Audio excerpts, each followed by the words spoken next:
Hello guys! Alam nyo, everyday talaga ako nagtitim hortons ako. Kasi ngayong Sabado dito ngayon, around 10 o'clock in the morning. So, may isang house kasi ako, 4 hours cleaning. So, mamaya pumunta na ako dun. Ako lang mag-isa maglinis. And then, gumagawa muna ako ng mga paperworks, a lot of paperworks to do.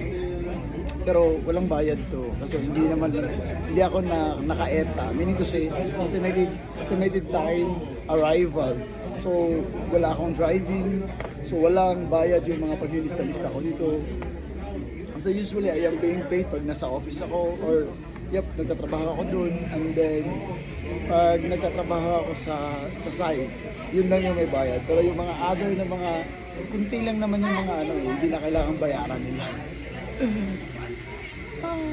So ganito guys, parang coffee for me, it makes me more strong enough and have the endurance para magtrabaho.